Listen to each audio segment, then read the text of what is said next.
पिछली क्लास में सेमीकंडक्टर्स में हम थे बैंड डायग्राम की तरफ और मैंने आपको पढ़ाया था कि लेवल से बैंड कैसे बनते हैं। लेवल से बैंड क्यों बनते हैं? जब आप पास लेके आओगे, एटम्स को पास लेके आओगे तो एक इलेक्ट्रॉन खाली अपने एटम के अपने न्यूक्लियस के साथ ही नहीं, बाहर वालों के साथ भी इंटरेक्ट करने लग जाएगा, उसकी एनर्जी कुछ बदलने लगेगी और वहां जाके लेवल बैंड में कन्वर्ट होने लग जाता है। और ये चीज थोड़ा इन्होंने एक्सप्लेन की थी आपके बैंड थ्योरी ऑफ सॉलिड नाम से जो एक टॉपिक दिया एनसीईआरटी में ब्लू कलर में। अब फिर मैंने कहा था कि ये पेज पढ़ के आना अपना on the basis of energy bands, ये वाला पेज आपको पढ़ना था। अब जैसे उस पे बेस्ड क्या सवाल आ सकते हैं बेसिस ऑफ एनर्जी बैंड वाले पेज पे? एक तो आ जाए कि what is the difference in nature of electron motion in a solid and in an isolated atom. कि भाई एक इलेक्ट्रॉन घूम रहा है, आइसोलेटेड एटम में घूम रहा है और एक बार वो सॉलिड के अंदर घूम रहा है, तो उसमें क्या डिफरेंस होगा? तो ये इन्होंने शायद पहले ही पैराग्राफ में बता रखा है। जो बिल्कुल पहला पैराग्राफ है इसका on the basis of energy bands का, वो लिखता है कि according to Bohr's atomic model isolated atom में energy is decided by orbit, but when the atoms came together to form a solid, the outer orbit of electron from neighboring atom would come very close and they may even overlap, and this would make the nature of electron motion very different from that in a solid atom. तो solid atom और एक isolated atom में electron के motion में क्या difference है? Isolated atom में उस पे केवल अपने न्यूक्लियस का असर होगा, सॉलिड एटम में उसमें साइड वाले एटम्स के न्यूक्लियस का भी और इलेक्ट्रॉन का भी असर होने लग जाएगा। ठीक है, उसके बाद अगले पैराग्राफ में इसने ये एनर्जी बैंड्स के नाम दिए, वैलेंस बैंड और कंडक्शन बैंड। हमने कल ये जो फॉर्मेशन वाला ग्राफ बनाया था, बीच में थोड़ा पास लाए वो मर्ज हुए थे, पहले लेवल चल रहे थे आउटर लेवल, फिर वो एक्सपेंड होने लगे थे, फिर वो मर्ज हो गए थे, फिर और पास लाए तो वो सेपरेट हो गए थे और स्टेट्स इक्वली बट गई थी। पहले तो क्या था, एक में 2n स्टेट चल रही थी और एक में 6n, लेकिन बाद में क्या हुआ, दोनों में 4n स्टेट्स हो गई थी और वहां पे दो लेवल बने ना, दो बैंड बने जिनको नाम दिया वैलेंस बैंड और कंडक्शन बैंड। इस तरह का था। उसके बाद अब हम अपने सेमीकंडक्टर, ये जो आपका एक पेज नंबर होगा कोई, मेरी बुक में 471 है, जहां पे कुछ बैंड डायग्राम्स दे रखे हैं। ये सीधा सवाल आ जाता है बोर्ड एग्जाम में, सीधा सवाल आ जाता है कि एनर्जी बैंड्स के हिसाब से मेटल, इंसुलेटर और सेमीकंडक्टर में डिफरेंस आप बताएं क्या होगा। तो वैसे तो बुक में बना हुआ है, मैं एक बार बता देता हूं क्या डिफरेंस है क्या नहीं है। अगर आप मेटल्स की बात करें तो उसमें बैंड डायग्राम बनाने के दो तरीके हैं। अगर आप मेटल्स की बात करें तो बैंड डायग्राम बनाने के दो तरीके हैं। कौन से दो तरीके हैं? या तो आप वैलेंस बैंड नीचे, कंडक्शन बैंड ऊपर दिखा के गैप तो दिखा दो, परंतु पहले से ही कंडक्शन बैंड में इलेक्ट्रॉन दिखाओ, क्योंकि कंडक्शन बैंड का क्या मतलब है कि वहां पे फ्री इलेक्ट्रॉन है। वैलेंस बैंड केवल बॉन्डेड इलेक्ट्रॉन को दिखा रहा होता है, कंडक्शन बैंड मतलब वहां पे इलेक्ट्रॉन कैसे हो गए, फ्री हो गए। देखो कल जब आप उस पे थे लास्ट पार्ट में, तो ऐसा बना था वो दो पार्ट, एक ऊपर गया और एक ये, और हमने कहा था ये भी फॉरेन स्टेट्स हैं और ये भी फॉरेन, लेकिन सारे फॉरेन इलेक्ट्रॉन्स इधर आ गए थे जो बॉन्ड में थे, और इसको क्या कर दिया था, एम्प्टी, मतलब अभी ये इंसुलेटर है। अगर यहाँ कुछ नहीं है तो अभी ये इंसुलेटर है। ये इलेक्ट्रॉन करंट फ्लो नहीं करवा रहे, करंट फ्लो कौन करवाएंगे? जो कि फ्री हो जाएंगे, जो कंडक्शन बैंड में होंगे, जो फ्री इलेक्ट्रॉन्स होंगे। क्लियर ये चीज? तो इसमें देखो, अगर आपको मेटल का बनाना हो एनर्जी बैंड डायग्राम, अब ये इतना इतना इस तरह से घुमा के नहीं लाना है, सीधा दिखाने का तरीका होता है। दो तरीके हैं, या तो आप दो बैंड सेपरेट दिखाओ,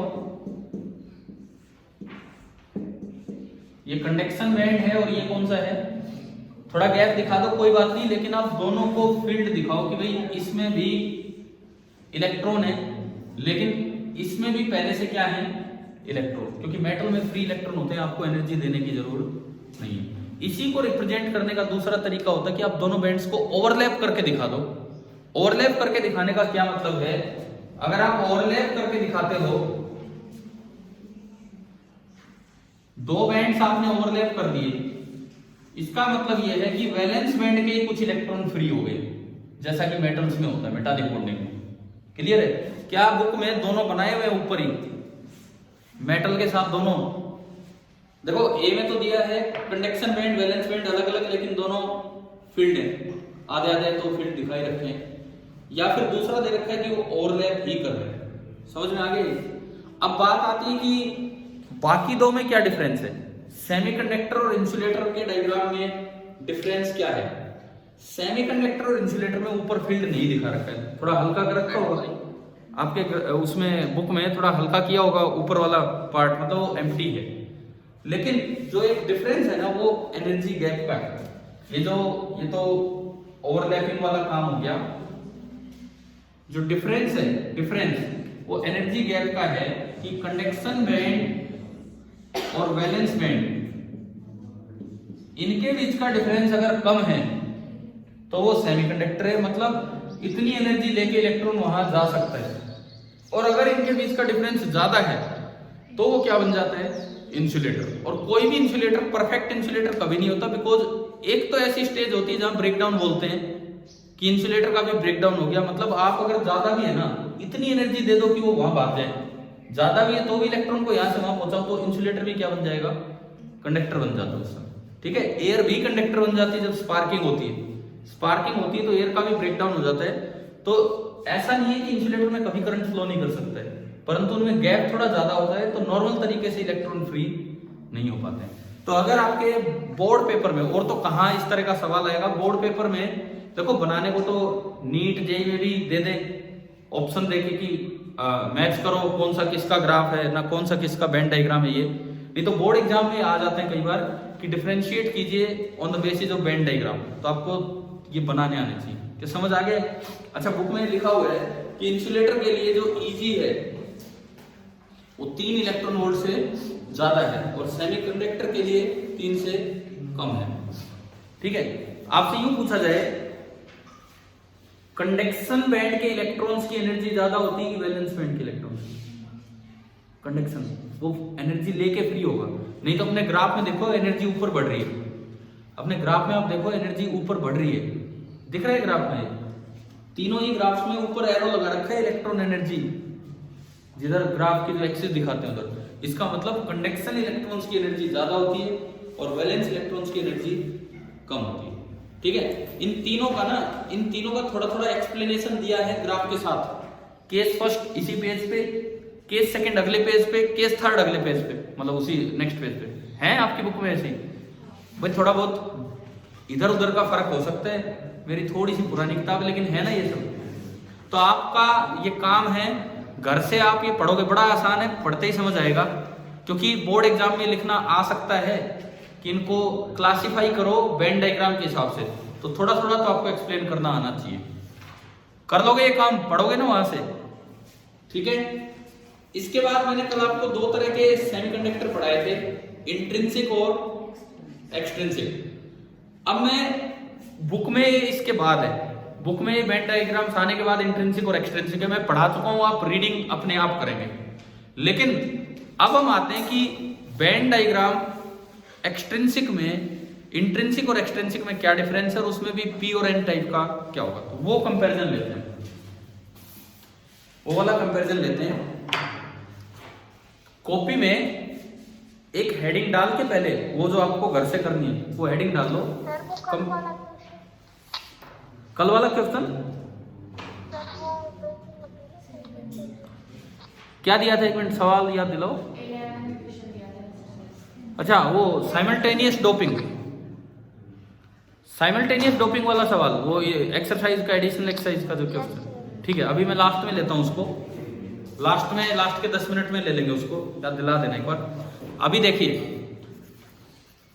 अगली जो चीज है, जो एक मैंने अभी आपको टॉपिक बताया, मैंने साथ से लिखवाया नहीं है ऐसा, तो एक हेडिंग डाल लो, अपने आप आपको बैंड डायग्राम बनाओगे। कंपैरिजन ऑफ, कॉपी में एक हेडिंग डाल लो, खुद बैंड डायग्राम बना के 2-2 लाइन लिख लेना, वो case first, case second, case third से। Comparison of metals,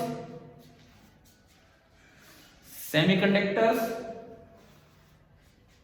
comparison of metals, semiconductors and insulators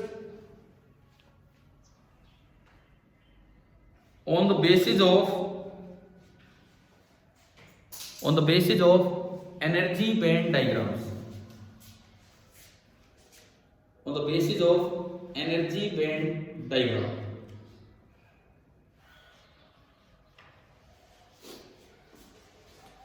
इसमें क्या करना, मेटल का बैंड डायग्राम बनाया, एक आधी लाइन वहीं से केस फर्स्ट से देख के लिख लेना, फिर इंसुलेटर का बनाया, फिर सेमीकंडक्टर का। मेटल में दो तरह के बैंड डायग्राम बनाने हैं, या तो गैप रखते हो तो पहले से फील्ड रखो, और नहीं तो ओवरलैप करवाते हुए देखो, ठीक है। अब जो अगली चीज है जो हम अभी सीख रहे हैं वो हेडिंग आप डालो, एक पेज उसके लिए अपना बचा के रखना, पीछे खुद करेंगे। Comparison of intrinsic and extrinsic semiconductors, comparison of intrinsic and extrinsic semiconductors on the basis of energy band diagrams.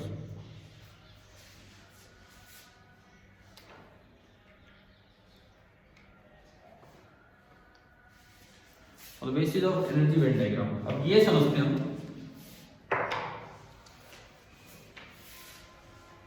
सबसे पहले मैं समझाऊंगा इंट्रिंसिक का। सबसे पहले हम इंट्रिंसिक पे आ रहे हैं। इंट्रिंसिक सेमीकंडक्टर्स होते हैं, इनका जो बैंड डायग्राम बनेगा, जो काम की बातें हैं बस हम उन पे आएंगे कि हम दो बैंड दिखाएंगे। एक ऊपर वाला मैंने बोला कंडक्शन बैंड, और नीचे वाला बोला बैलेंस बैंड, और इनके बीच का कुछ गैप है। अब ये गैप किनके बीच का होता है ये सुनो, सेंटर टू सेंटर नहीं होता ये गैप, ये भी ध्यान रखना। सेंटर टू सेंटर नहीं होता, इसके हाईएस्ट लेवल और इसके लोवेस्ट लेवल के बीच का जो गैप होता है वो होता है फॉरबिडन एनर्जी गैप Eg, क्योंकि यहां कोई इलेक्ट्रॉन बैठ रहा है, अगर वो यहां भी पहुंच गया तो फ्री हो जाएगा। ये गैप सेंटर टू सेंटर ना होके इसके हायर लेवल और उसके लोवेस्ट लेवल से होता है। जी कैपिटल भी ले सकते हो, स्मॉल भी, ये कोई ऐसे फिक्स सिंबल नहीं है। अब देखो इसमें क्या दिखाना होगा, कैरियर दिखाने होंगे। करंट कैरियर कौन है?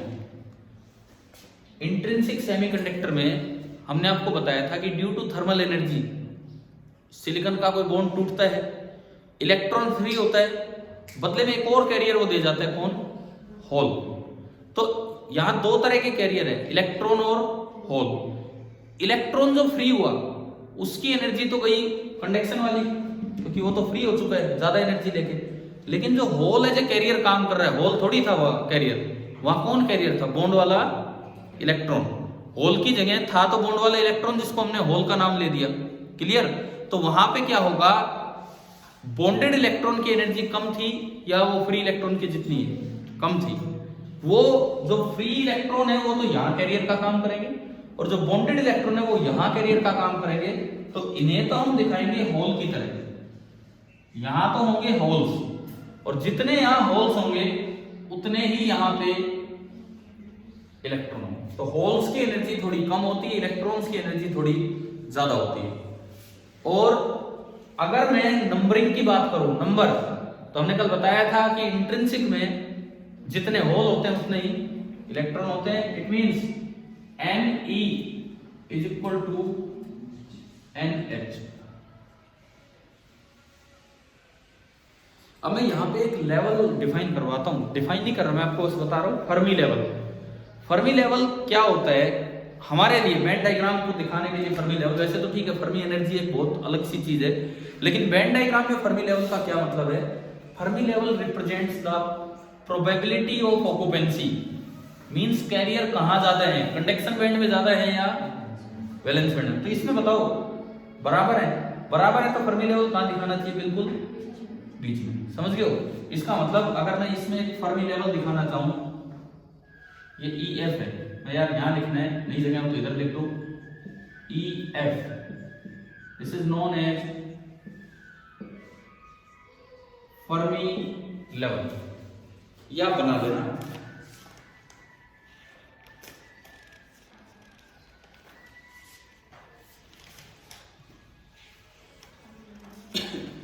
फर्मी लेवल के ब्रैकेट में लिख दो probability of occupancy, Fermi level के ब्रैकेट में लिख दीजिए probability of occupancy of allowed states, जहां पे कैरियर हो सकते हैं, probability of occupancy of allowed states of the carriers, ALLOWED,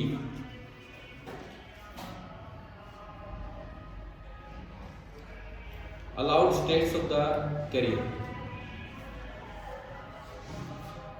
अब मैं यहां पे एक दो एक्सप्रेशन आपको बता रहा हूं इंट्रिंसिक सेमीकंडक्टर के लिए। सबसे पहली बात, ये जो Eg की वैल्यू है ये टेम्परेचर के साथ चेंज होती है, इसी के साथ हम ये कर देंगे, बार बार उन पर नहीं जाएंगे। Eg की वैल्यू टेम्परेचर बढ़ाने से चेंज होती है। सिलिकॉन और जर्मेनियम दोनों के लिए मैं अलग से एक्सप्रेशन दे रहा हूं, ठीक है, आप इसी में मेंशन करो, थोड़ा मैं एक्सप्लेन कर रहे हैं। The value of Eg forbidden gas जो है वेरीज विद टेम्परेचर,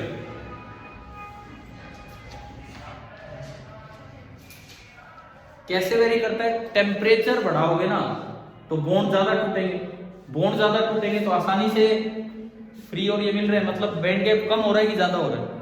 कम हो रहा है। तो ब्रैकेट में लिख दो decreases with increase in temperature, decreases with increase in temperature.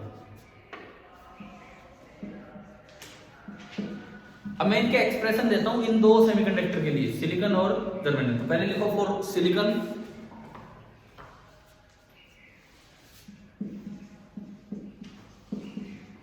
Silicon के लिए विद टेम्परेचर ये ऐसे चेंज होता है, 1.21 minus 3.6 into 10⁻⁻⁴ into capital T, kelvin में होता है कैपिटल T टेम्परेचर, और EV मतलब इलेक्ट्रॉन वोल्ट। तो आप देखो बैंड गैप एनर्जी बहुत कम है कि नहीं, 3 से कम है कि नहीं, 1.21 में से भी कुछ सब्ट्रैक्ट हो रहा है, तो ये इंसुलेटर नहीं है, ये सेमीकंडक्टर है। और ये सिलिकॉन के लिए आप रूम टेम्परेचर पे और लिख दो, एट रूम टेम्परेचर Eg बराबर 1.1 इलेक्ट्रॉन वोल्ट। रूम टेम्परेचर पे Eg जो होता है दैट इज 1.1, रूम टेम्परेचर मतलब 300 केल्विन, इतना लेते हैं रूम टेम्परेचर, है ना, 1.1 इलेक्ट्रॉन वोल्ट। और दूसरा लिखो एक्सप्रेशन फॉर जर्मेनियम, याद करने की जरूरत नहीं है, जस्ट अपने रेफरेंस के लिए कि क्या हो रहा है। फॉर जर्मेनियम Eg बराबर 0.785 माइनस 2.23 इंटू 10⁻⁴ T, T है टेम्परेचर इन केल्विन, और इतने इलेक्ट्रॉन वोल्ट ये होगी। और सिलिकॉन जर्मेनियम के लिए भी लिख दो एट रूम टेम्परेचर 0.72, पता है, फॉर रूम टेम्परेचर Eg बराबर 0.72 electron volt.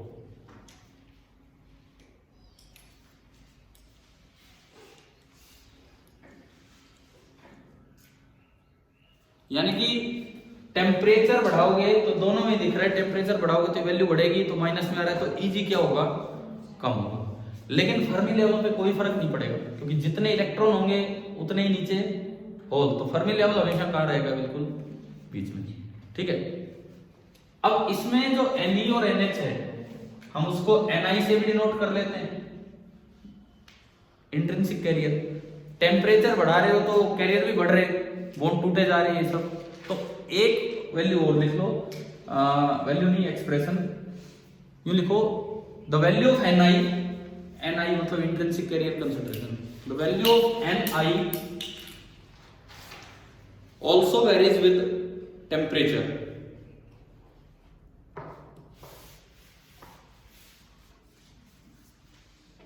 Ni is equal to some constant, ये तो एक कांस्टेंट है, इनटू टेम्परेचर की पावर 3/2 इंटू एक्सपोनेंशियल वाला E है, और इसकी power Eg upon 2 into Boltzmann constant into temperature. हमें याद करने की जरूरत नहीं है, नियरली लगभग इसका ऐसा एक्सप्रेशन होता है।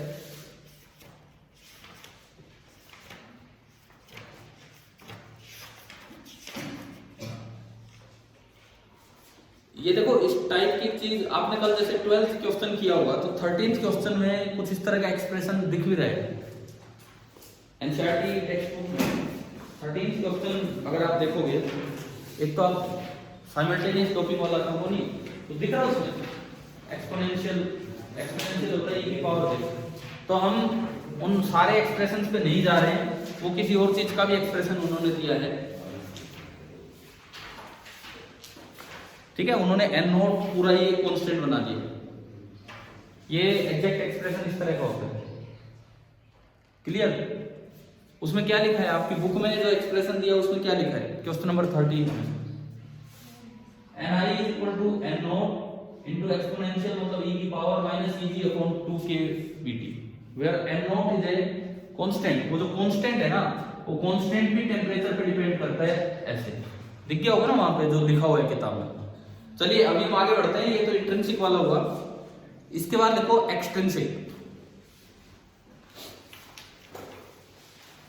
इसके बाद हम चलते हैं एक्सट्रिंसिक सेमीकंडक्टर और इनके वेन डायग्राम पे है।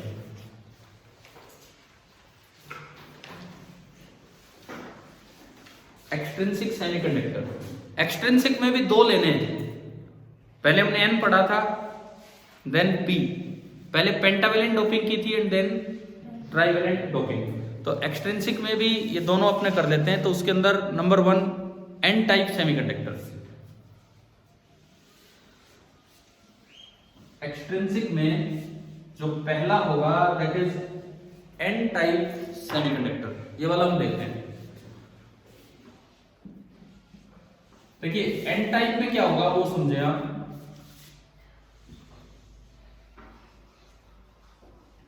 यहां पे एनर्जी हम दिखा रहे हैं, दरअसल इलेक्ट्रॉन की एनर्जी बोल होल देते हैं लेकिन ये इलेक्ट्रॉन की ही एनर्जी होती है।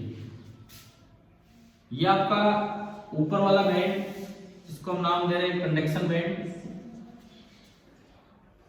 ये नीचे वाला बैंड जिसको नाम दे रहे हैं हम वैलेंस बैंड। अब एन टाइप है तो कौन ज्यादा होंगे, होल की इलेक्ट्रॉन, कैरियर। इलेक्ट्रॉन तो बहुत ज्यादा होंगे, कल किए थे ना हमने ये वाले काम। इलेक्ट्रॉन तो बहुत ज्यादा होंगे, होल को मैं डॉट से दिखा रहा हूं ना सर्कल से, इलेक्ट्रॉन को डॉट से और होल को सर्कल से। होल तो काफी कम होंगे, मैंने 2-3 दिखा दिए। यानी कि जो Ne है that is very very much greater than NH। Ne बहुत ज्यादा होगा NH से। अब ये आए कहां से इतने, एक बार वो केमिकल बॉन्डिंग वाला जो काम किया था वो दिमाग में लाओ, उसके बाद वेन डायग्राम पूरा होगा। हमने पढ़ा था पेंटावेलेंट डोपिंग की, तो पेंटावेलेंट डोपेंट एटम में कितने वैलेंस इलेक्ट्रॉन थे, 5। 4 तो बॉन्ड में फिट हो गए थे, 5वां तो जो था वो बॉन्ड में भी नहीं था और फ्री भी नहीं था, परंतु थोड़ी सी एनर्जी लेते ही वो क्या बन रहा था, फ्री। और फ्री की एनर्जी ये है, तो उस 5वें की जो एनर्जी है पहले इससे थोड़ी तो कम थी। समझो उस चीज को, वो जो डायग्राम था कल वाला जो डायग्राम था, हमने पेंटावेलेंट एटम लिया, उसमें 5 इलेक्ट्रॉन दिखाए, 4 तो फंस गए बॉन्ड में, वो तो उनका तो इनके जैसा है। लेकिन एक 5वां इलेक्ट्रॉन था जो बॉन्ड में तो नहीं है लेकिन फ्री भी नहीं है, परंतु जरा सी एनर्जी रूम टेम्परेचर से लेते ही वो क्या हो रहा था, तो जरा सी एनर्जी लेके अगर वो फ्री हो रहा है तो कहां था वो, यही तो था। इसका मतलब एक एक्स्ट्रा लेवल यहां होता है। और ये किनका, इनमें कौन इलेक्ट्रॉन बैठे थे, ये कौन से इलेक्ट्रॉन था, 5th electron of dopant atom. और इस लेवल को बोल देते हैं डोनर लेवल, इस लेवल को हम बोल देते हैं डोनर लेवल ED। ये आपका होता है डोनर लेवल। और इसी से यहां पे जनसंख्या बढ़ी थी इलेक्ट्रॉन्स की, कोई बॉन्ड तोड़ के नहीं आ रहे थे, यहीं से आ रहे थे।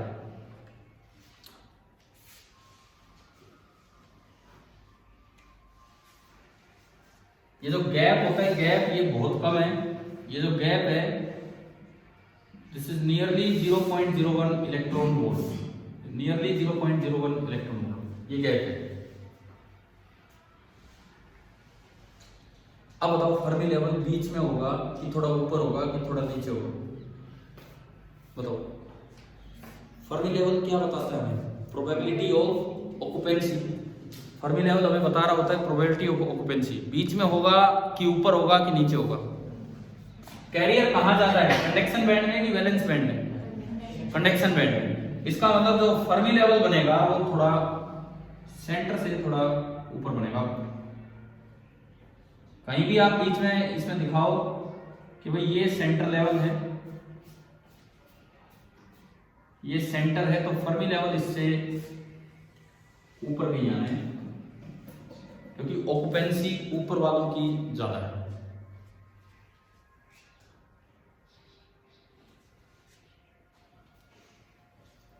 ये आपका बैंड डायग्राम हुआ एन टाइप सेमीकंडक्टर्स का। हाँ भाई, एन टाइप का बैंड डायग्राम समझ आ गया सभी को? क्लियर हो रहा है कि नहीं बताओ? एन टाइप में कोई डाउट है तो पूछ लीजिए इसमें। तो पी टाइप का आप खुद बना सकते हैं। एक बार पी टाइप का ट्राई कीजिए, क्या होगा फिर मैं बताता हूं।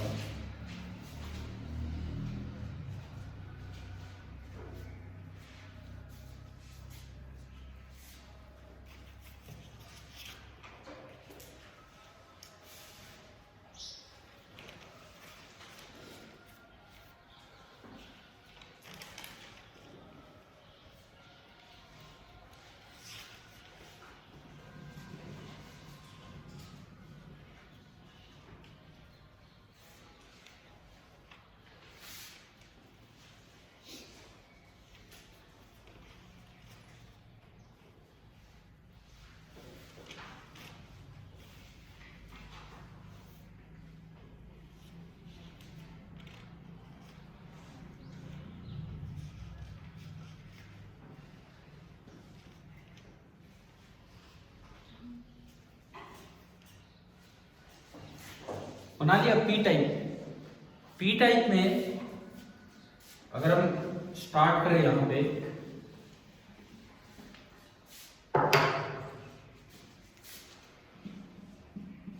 और पी टाइप एक्सट्रिंसिक सेमीकंडक्टर, फिर से उसी तरह की चीजें हैं। दो आपने बैंड्स दिखाए, valence band, conduction band. P type में कौन ज्यादा होते हैं? होल्स। NH बहुत ज्यादा होते हैं Ne से। तो इलेक्ट्रॉन तो हम 2-3 दिखा दें, लेकिन यहां पे होल्स बहुत ही ज्यादा। अब बॉन्ड टूटने से तो होल बने नहीं, बॉन्ड टूटने से तो होल बने नहीं। कैसे बने थे होल? ये सिलिकॉन के या जर्मेनियम के जो बॉन्डेड इलेक्ट्रॉन थे वो जाके फिट हो रहे थे इंप्योरिटी के बॉन्ड में, वो जाके फिट हो रहे थे इंप्योरिटी के बॉन्ड में जो वैकेंसी थी वहां, और बदले में यहाँ क्या क्रिएट करते जा रहे थे? होल। ऐसा हमने देखा था। इसका मतलब वहां पे एक एक्स्ट्रा लेवल है, वहां पे एक एक्स्ट्रा लेवल है जस्ट इससे ऊपर, जो नीचे वाले इलेक्ट्रॉन्स को एक्सेप्ट कर रहा था। सिलिकॉन का इलेक्ट्रॉन जब बोरॉन में जाके फिट हो रहा था तो उसकी एनर्जी थोड़ी सी बढ़ रही थी, और बदले में वो वहां पे एक होल क्रिएट करके जा रहा था। ये जो होल्स बने हैं ये ऐसे बने हैं। तो एक नया लेवल यहां आ गया, जैसे वहां डोनर एनर्जी लेवल था, इसको एक्सेप्टर बोल देते हैं। एक्सेप्टर बोल दो, एक्सेप्टर लेवल।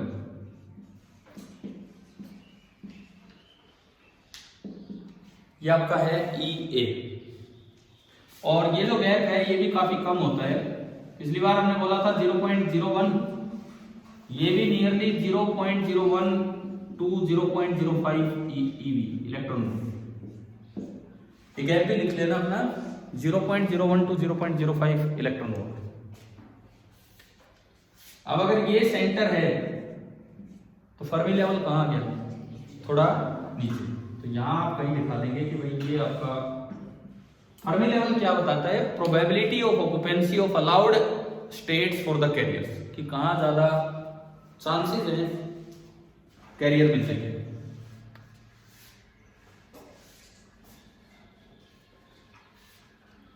बैंड डायग्राम आगे समझ कैसे इनमें एक एक लेवल एक्स्ट्रा आया है।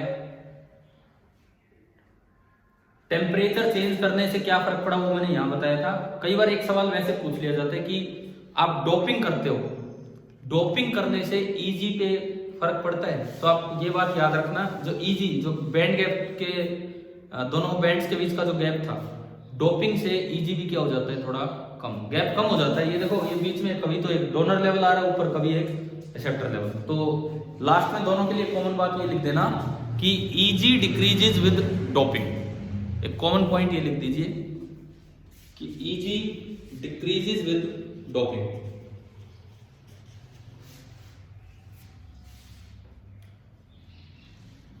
और आपने जहां इंट्रिंसिक वाला डायग्राम बनाया, उस डायग्राम में मैं एक बात बताता हूं। इंट्रिंसिक का जो बनाया था, एक बार उस पर चलिए।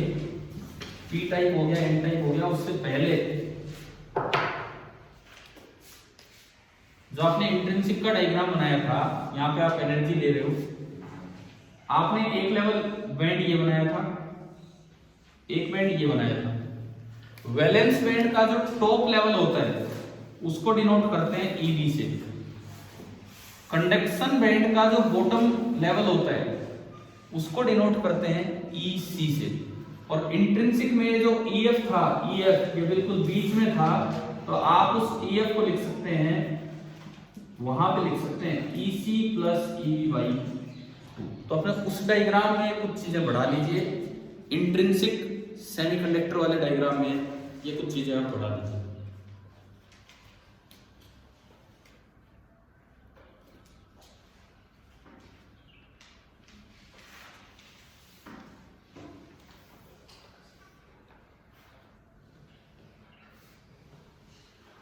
अब ये एक्सेप्टर लेवल, डोनर लेवल, इन पे किस तरह से क्या सवाल आ सकता है, क्वेश्चन लिखिए। इन पे एक सवाल लिखिए कि P type semiconductor, P type semiconductor has acceptor level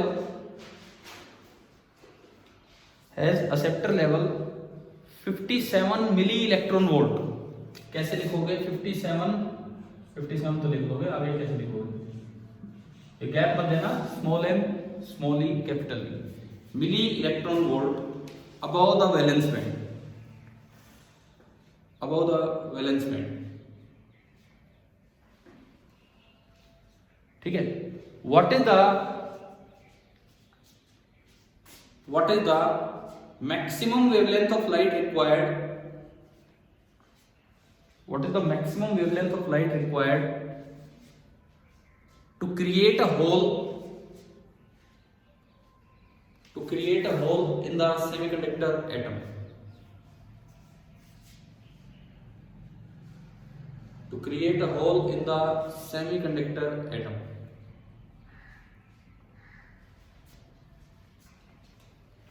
एक बार सोचिए क्या है, इस तरह से होना है।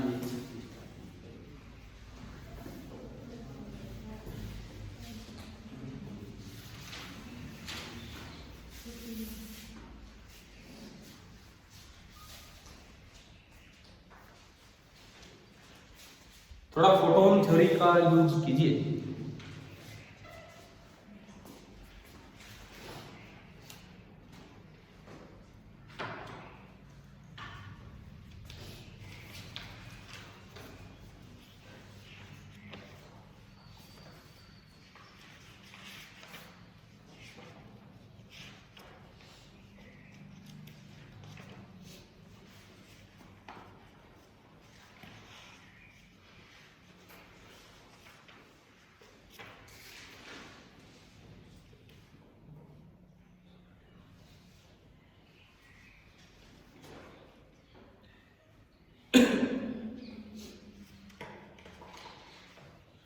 कौन सा टाइप सेमीकंडक्टर है सवाल में?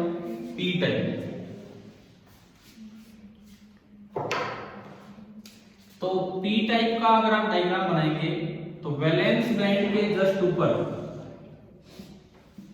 वैलेंस बैंड के जस्ट ऊपर ये एक एक्सेप्टर लेवल होता है EA। कंडक्शन लेवल तो और भी ऊपर है, और ये एनर्जी। ये हमारा डायग्राम है। मुझे एक होल क्रिएट करना है, इसमें होल क्रिएट करना है, इट मींस क्या करना होगा? यहां से वैलेंस बैंड के टॉप से आपको भाई बॉन्डेड इलेक्ट्रॉन यहाँ पहुंचाना होगा। आप इसको भी पहुंचा सकते हो, इसको पहुंचाओगे तो एनर्जी ज्यादा देनी होगी, नीचे वाले को पहुंचाओगे तो एनर्जी ज्यादा देनी होगी, एनर्जी ज्यादा लगेगी तो वेवलेंथ कम होगी। इन्होंने क्वेश्चन में दिया है मैक्सिमम वेवलेंथ, मैक्सिमम वेवलेंथ, तो एनर्जी का फॉर्मूला होता है hc बाई लैम्डा। तो यहां से जो लैम्डा आया, lambda that is hc by energy, यानी कि लैम्डा इज मैक्सिमम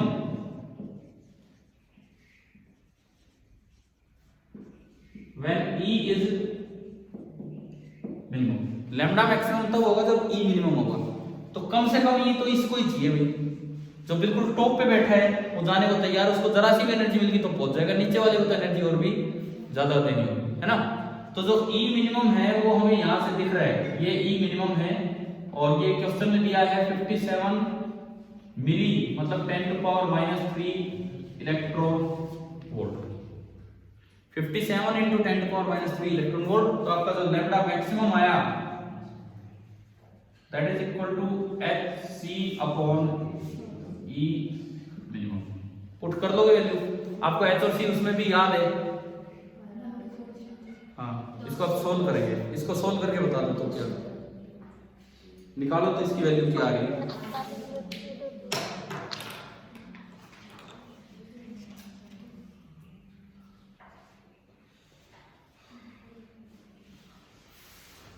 मैं आंसर दे देता हूं, आप कर लेना, 217100 एंगस्ट्रॉम। एक बार करके देखना, मतलब फोटोन वाली चीजों को इनसे रिलेट किया है और कुछ नहीं, ये काम हमने किया इस सवाल में।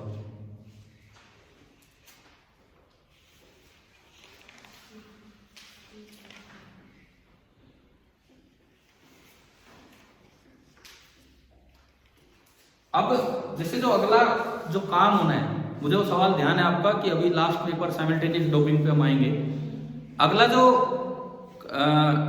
टॉपिक आना है पीएन जंक्शन, अभी तक तो हम पी और एन को सेपरेटली पढ़ रहे हैं, ज्यादा अच्छे टॉपिक अब वहां से स्टार्ट होंगे। पीएन जंक्शन वो तो कल की क्लास से स्टार्ट होगा, लेकिन ये जो सेमीकंडक्टर आपने सेपरेटली पढ़े, पी टाइप एन टाइप, कुछ इसको फिनिश कर रहे हैं, और आखिरी काम आज का लेंगे वो साइमल्टेनियस डोपिंग वाला, ठीक है।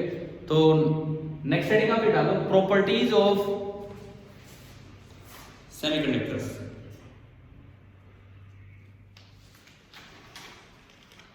Properties of semiconductors. पहली प्रॉपर्टी, अगर आप बहुत लो टेम्परेचर पे चले जाते हैं तो सेमीकंडक्टर इंसुलेटर बन जाता है, क्योंकि कुछ तो इजी है, उतना भी आप कुछ नहीं दे पा रहे। तो इसमें लिखिए एट लो टेम्परेचर, मैं इंट्रिंसिक की बात कर रहा हूं, at low temperature N intrinsic semiconductor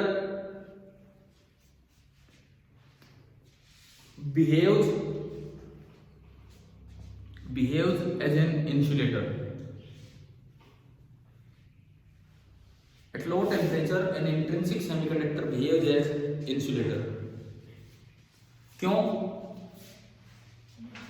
क्योंकि उसमें कुछ तो गैप होता है इजी। लो टेम्परेचर कर दिया तो रूम टेम्परेचर पे भी इतनी एनर्जी नहीं है कि वो एक्साइट होकर जा सके। दूसरी बात, हमने वो रेजिस्टिविटी वगैरह कंपेयर करनी थी बिल्कुल स्टार्टिंग में, उसको छोड़ो। दूसरा पॉइंट आप लिखिए, semiconductors have negative temperature coefficient of resistance. Semiconductors have negative temperature coefficient of resistance. इसका क्या मतलब है? Negative temperature coefficient of resistance का मतलब है कि टेम्परेचर बढ़ाने पे उनकी रेजिस्टिविटी या रेजिस्टेंस कम होती है। लिख दो चाहे आगे, that is I dot E dot their resistivity decreases with increase in temperature.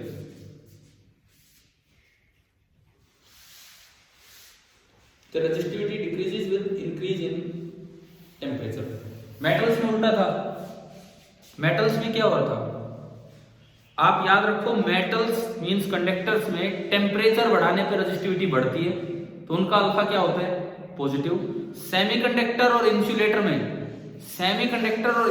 में टेम्परेचर बढ़ाने पे रेजिस्टिविटी कम होती है, मेटल्स या कंडक्टर्स में टेम्परेचर बढ़ाने पर रेजिस्टिविटी बढ़ती है। तो मेटल्स का बोलिए या कंडक्टर्स का बोलिए अल्फा पॉजिटिव होता है टेम्परेचर कोएफिशिएंट ऑफ रेजिस्टेंस, और सेमीकंडक्टर और इंसुलेटर का क्या होता है, नेगेटिव। हम लिख तो सेमीकंडक्टर की प्रॉपर्टी रहे, सेम प्रॉपर्टी किसकी होती है, इंसुलेटर की भी होती है, तो ये आप याद रख लेना, ठीक है।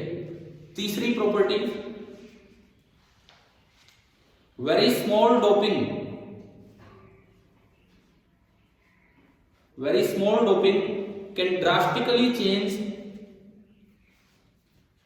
can drastically change the conductivity of semiconductor. Can drastically change the conductivity of semiconductor. ये मैं एक्सटेंसिव की तरफ चला गया, थोड़ी सी पीपीएम में आप डोपिंग करते हो उससे बहुत भारी फर्क आ जाता है, ठीक है। Next point, fourth point, for a given applied voltage,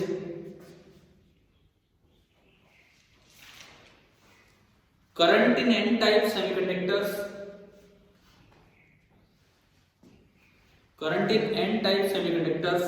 is more than that in identical p-type semiconductor.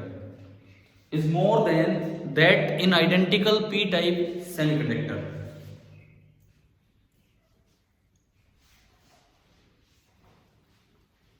ऐसा क्यों? हमने एक दिन पढ़ा था कि मोबिलिटी या स्पीड, ड्रिफ्ट स्पीड किसकी ज्यादा होती है, इलेक्ट्रॉन की कि होल्स की? इलेक्ट्रॉन्स की ज्यादा होती है, तो इसलिए उनका करंट क्या बन जाएगा, ज्यादा बन जाएगा। एन टाइप को प्रेफर किया जाता है इसीलिए ना, ठीक है। नेक्स्ट पॉइंट, ये जो आपने एन और पी टाइप के फर्मी लेवल बनाए, ये या तो ऊपर बन रहा था या नीचे। टेम्परेचर बढ़ाने से फर्मी लेवल शिफ्ट होता है टुवर्ड्स द सेंटर। उसका रीजन भी समझो थोड़ा सा। देखो, मान लो सपोज एक एन टाइप था, तो उसमें अगर 100 इलेक्ट्रॉन थे तो 10 होल थे, एन टाइप है वो। आपने टेम्परेचर बढ़ाया, टेम्परेचर बढ़ाने से बॉन्ड टूटते हैं, सपोज 50 बॉन्ड टूट गए, तो 50 इलेक्ट्रॉन और आ गए और 50 होल और, ठीक है। पहले इनका रेशियो है 10:1, बहुत भारी फर्क है, फर्मी लेवल ऊपर है काफी। अब रेशियो कितना हो गया, 150:50, 150/60, लगभग 3 के आसपास आएगा, लगभग 3:1। तो क्या डिफरेंस कम हो गया कि नहीं? तो फर्मी लेवल किधर शिफ्ट होगा, टुवर्ड्स द सेंटर। आया कि नहीं आया समझ? क्लियर है? नेक्स्ट पॉइंट ये लिख लो, as the temperature of either P type और N type, material increases,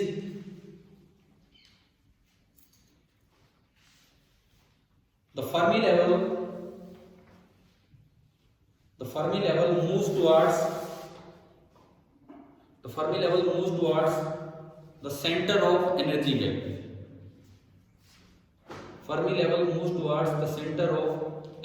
gap. अच्छा, एक और प्रॉपर्टी इनकी होती है फोटो कंडक्टिविटी। उसका क्या मतलब है, जो अभी मैंने एक एग्जांपल लिया था, आपसे पूछा कि कम से कम लैम्डा क्या हो, तो ये फोटो कंडक्टिविटी प्रॉपर्टी कि आप लाइट डाल के ना कैरियर जनरेट करवा रहे हो और उससे उसकी कंडक्टिविटी बढ़ जाती है। नेक्स्ट पॉइंट आप ये लिख लो, इसकी हेडिंग ही डाल लो, फोटो कंडक्टिविटी। अगले पॉइंट में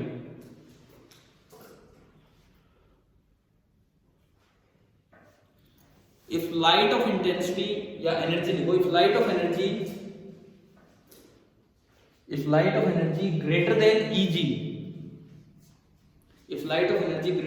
Eg falls on intrinsic semiconductor,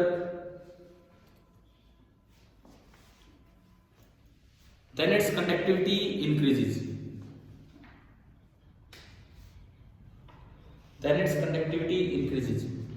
bracket में लिख देना, ये जो आपने अभी प्रॉपर्टी लिखी ब्रैकेट में लिखना यूज्ड इन एलडीआर। एलडीआर क्या होते हैं? यूज्ड इन एलडीआर, एलडीआर का मतलब होता है light dependent register.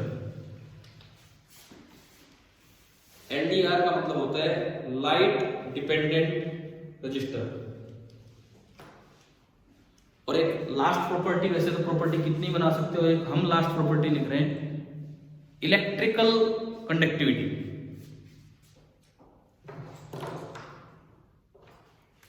Electrical conductivity देखो, करंट इलेक्ट्रिसिटी वाले चैप्टर में आप एक फॉर्मूला पढ़ते हैं कि conductivity is equal to number of carrier into charge, वो ई ही होता है, इनटू मोबिलिटी। क्या ये ध्यान आता है भाई? ये फॉर्मूला आता है आपके उस समय जब आप ओम्स लॉ टाइप वहां पे पढ़ रहे होते हैं। सिग्मा होती है conductivity, that is the reciprocal of resistivity. N concentration है, नंबर पर यूनिट वॉल्यूम।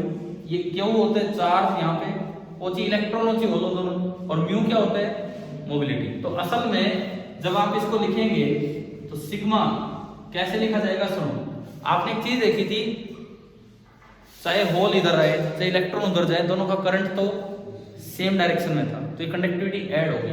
तो सिग्मा बनेगा number density of electron into उस पे चार्ज तो ई ही बोला जाता है, इनटू उसकी mobility, plus number density of holes into charge, उस पे भी ई है, और इनटू म्यू एच। तो ये इलेक्ट्रिकल प्रॉपर्टी से रिलेटेड ये एक फॉर्मूला आप ले लीजिए। अब इसमें क्या है, अगर देखो तीन बातें हैं, अगर इंट्रिंसिक बोल दिया जाए तो Ne और NH दोनों की जगह Ni आ जाएगा। अगर P टाइप बोल दिया जाए तो NH की जगह Na आ जाएगा। एक्सेप्टर एटम जो है कल करवाए थे वो सवाल, और इसको आप इग्नोर भी कर सकते हो, ये बहुत छोटा है। और अगर N टाइप बोल दिया जाए तो आप इसको इग्नोर कर सकते हो। यहाँ पे तीन चीजें लिख दो आप कि फॉर इंट्रिंसिक, तीन बातें लिख दो इसके नीचे। फॉर इंट्रिंसिक सेमीकंडक्टर को SC लिख लो शॉर्ट में। फॉर इंट्रिंसिक सेमीकंडक्टर सिग्मा बराबर, देखो Ni आपने कॉमन लिया, E भी आपने कॉमन लिया, और ये बना mu E plus mu H। ठीक है, उसके बाद for N type semiconductor, for N type semiconductor, N type पे जब आप जाओगे तो ये Ni तो लिखना नहीं है। N टाइप में सुनो क्या करना है, इस Ne को कर दो N डोनर। उसको हमने कल पता नहीं कैपिटल N दिया होगा शायद, एक ही बात है, कैपिटल N से डिनोट कर देते हैं उसको, नंबर ऑफ डोनर एटम्स की कंसंट्रेशन। बाहर वालों को कैपिटल N से बोल देते हैं, और इसको आप इग्नोर कर दो कि ये नियरली इतना हो जाएगा। और ऐसे for P type, P type क्या बनेगा, नियरली यहां पे Na आ जाएगा into E into mu H। ठीक है, वो D for donor, A for acceptor. एक सर्किट टाइप एक क्वेश्चन कि किस तरह से टेम्परेचर डिपेंडेंस और इनकी बात की जाती है। एक बैटरी लगी है, ये कोई एक सेमीकंडक्टर मटेरियल है, बैटरी लगी है, ये कोई सेमीकंडक्टर मटेरियल है, नीचे एक रजिस्टर है और एक एमीटर है। एमीटर मैं इसमें बना रहा हूं, और ये एक रजिस्टर है इस तरीके से।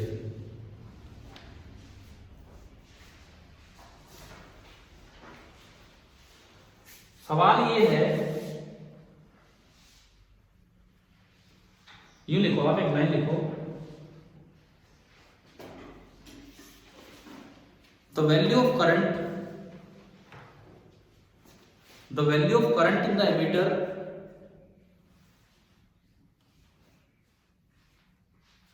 remains the same, value of current in the emitter remains the same even on heating the semiconductor।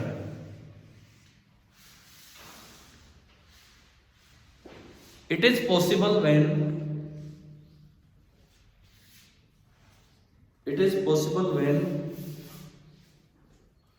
the value of R is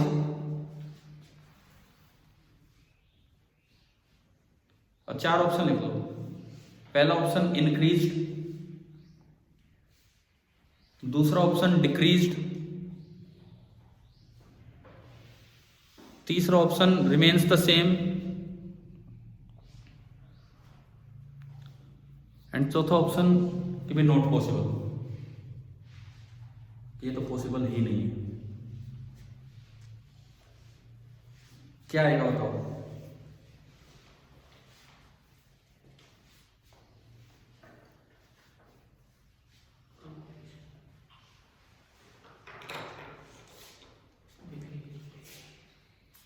हाँ जी गर्वित भाई, जवाब दोगे इसका?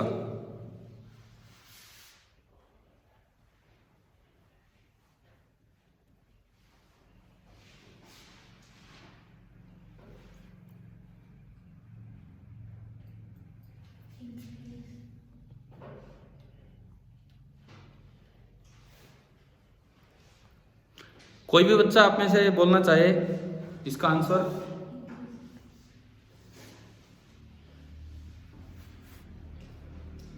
देखिए, टेम्परेचर बढ़ाने से सेमीकंडक्टर ये दे रखा है, सेमीकंडक्टर नहीं आएगा, वहां जर्मेनियम दे देंगे, सिलिकॉन एसिड दे देते हैं। टेम्परेचर बढ़ाने पे अल्फा इनका पॉजिटिव था कि negative? Negative. It means temperature आपने बढ़ाया तो इसकी रेजिस्टेंस क्या हुई है? कम। और ये सीरीज में है, पूरे सर्किट में सीरीज में है, तो अगर इसकी रेजिस्टेंस कम हुई है तो सर्किट की रेजिस्टेंस कम होगी, तो करंट तो बढ़ जाना चाहिए। लेकिन क्वेश्चन में दिया है कि करंट क्या रहा है? सेम। इसका मतलब पूरे सर्किट की रेजिस्टेंस सेम रहनी चाहिए, तो अगर वो रेजिस्टेंस कम हुई है तो बदले में ये रेजिस्टेंस हमें बढ़ानी पड़ेगी। ये एरो लगा रखा है, मतलब ये वेरिएबल है, आप कुछ भी कर सकते हो इसमें, रियोस्टेट टाइप है। तो आंसर आएगा कि आर क्या हो गया? इंक्रीज हो गया। ठीक है, वैसे टाइम हो गया, मैं जस्ट एक आखिरी बात पे आता हूँ, वो चलते चलते इतना टाइम हो ही गया। साइमल्टेनियस डोपिंग एक आखिरी चीज बची यहाँ, बिकॉज इसके बाद हम स्टार्ट कर रहे होंगे जंक्शन, पी और एन का जंक्शन और उससे कुछ डिवाइसेस। अब वो सवाल था साइमल्टेनियस डोपिंग का, ठीक है, डिस्कस तो मैं कल स्टार्टिंग वहां से कर दूंगा। मैं आपको बता देता हूं कि क्या आपकी इक्वेशंस बनेंगी। उसमें दो डोपिंग एक साथ हो रही है। एनसीईआरटी का कौन सा सवाल है? वो 12वां सवाल है। दो डोपिंग एक साथ हो रही है, एन मतलब इलेक्ट्रॉन भी डाल रहे हो, होल भी डाल रहे हो, पेंटावेलेंट भी और ट्राइवेलेंट भी। तो एक इक्वेशन तो हर बार की तरह Ne इंटू NH, बाद का Ne और बाद का NH बराबर Ni², जो पहले था। मास एक्शन लो, एक इक्वेशन तो होगी। एक और इक्वेशन चाहिए क्योंकि वेरिएबल दो हैं, एक Ne और एक NH। तो उसके लिए हम इस चीज का यूज करते हैं कि डोपिंग के बाद भी पूरा सेमीकंडक्टर क्या रहता है? न्यूट्रल रहता है। डोपिंग के बाद भी पूरा सेमीकंडक्टर न्यूट्रल रहता है। देखो, जो डोपेंट एटम है अगर वो ट्राइवेलेंट है तो इलेक्ट्रॉन एक्सेप्ट करके कैसा बन जाएंगे? नेगेटिव। हमने पी टाइप में पढ़ा था, जो आयंस होती है वो नेगेटिव बनती है। तो जो Na होगा, कैपिटल Na जो आपने डाले हैं ट्राइवेलेंट एटम, वो तो नेगेटिव बनने, कुछ तो वो फिक्स साइन नेगेटिव बनेंगे, कुछ इलेक्ट्रॉन नेगेटिव बनेंगे। तो N capital A plus small n E, ये तो सारा नेगेटिव की कंसंट्रेशन होगी। इतनी कंसंट्रेशन किसकी होनी चाहिए? पॉजिटिव की, क्योंकि न्यूट्रल में न्यूट्रल चीज मिलाओगे तो पूरा क्या रहना चाहिए? न्यूट्रल ही रहना चाहिए। अब पॉजिटिव कौन कौन थे? हमने पढ़ा था कि एन टाइप में जो डोनर एटम होते हैं वो इलेक्ट्रॉन डोनेट करके पॉजिटिव हो जाते हैं। तो एक तो वो पॉजिटिव होंगे, मतलब एनडी से रिप्रेजेंट किया था, प्लस और कितने वहां होल्स हैं वो पॉजिटिव हैं। तो एक इक्वेशन ये बन जाएगी कि नेगेटिव नेगेटिव की कंसंट्रेशन का सम बराबर पॉजिटिव पॉजिटिव की, और एक इक्वेशन बनेगी Ne इंटू NH बराबर Ni। उनसे Ne NH में क्वाड्रेटिक बनेगी। आप कैसे सोल्व करते हैं आप करके लाए, नहीं तो कल स्टार्टिंग वहां से करके फिर हम पीएन जंक्शन पे चलेंगे। ठीक है भाई, थैंक यू वेरी मच।